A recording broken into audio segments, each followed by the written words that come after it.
From the thunderous V8s of the 1950s to the cavernous land barges of the 1970s, there was a time in the U.S. when American automobiles were built like tanks. They were heavy, massive, muscular, symbols of post-war industrial might, of suburban sprawl, of a car culture that said, go big or go home. This story is not just about metal and horsepower.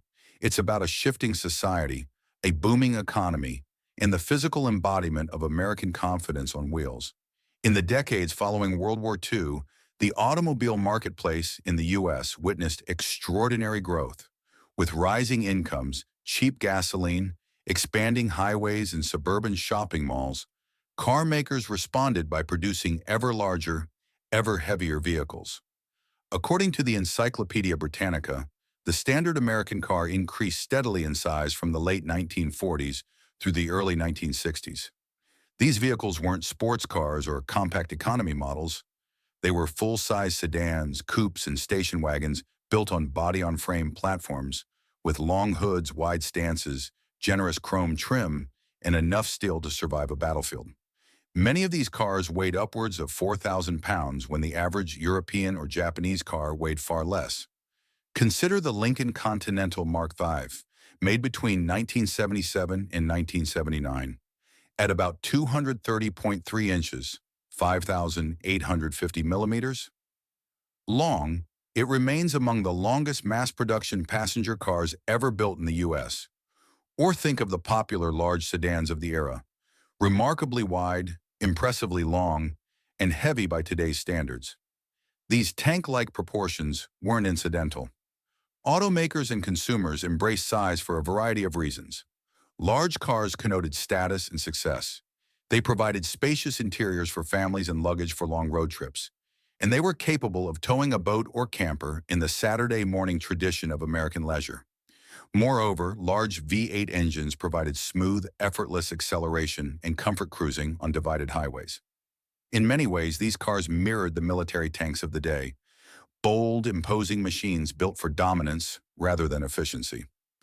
One writer even notes that modern American trucks and SUVs now rival the dimensions of mid-20th century tanks, suggesting that the tank analogy remains relevant today. Although that piece looked at trucks and SUVs in the 2020s, the historical parallel helps us understand how large American cars once were, and how consumers assumed size equated safety, prestige, and protection. But the analogy goes further than mere dimensions. The construction of these cars was robust. Heavy-gauge steel, frame rails, generous overhangs, wide track widths.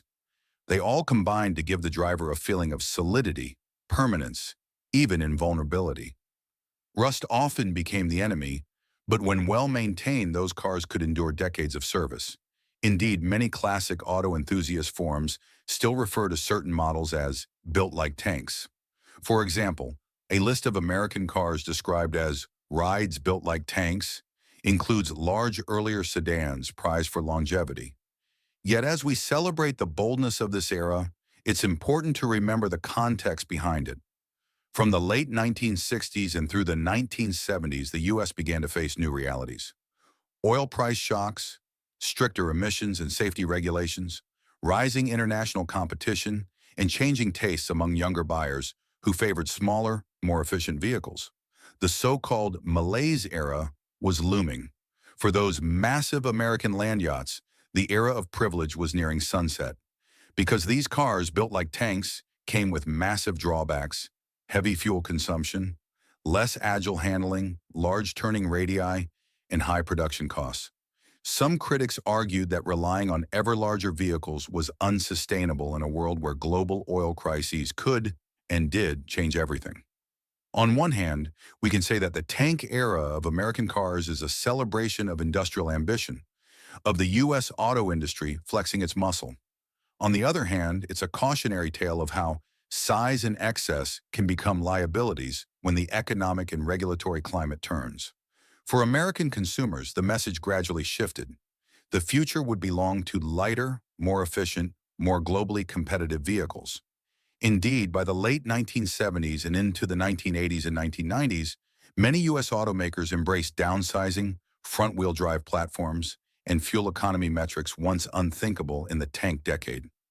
In retrospect, these tank-like cars from the 1950s to 70s are now cultural artifacts, icons of a time when driving was about width and weight, fins and chrome, and the open road stretching into tomorrow. Today, when you see a 1970s Cadillac or a 1960s Oldsmobile parked in a driveway, you're looking at more than nostalgia. You're seeing a monument to an era when American cars were literally built like tanks. And that's something worth remembering when you next see a classic in your rear view.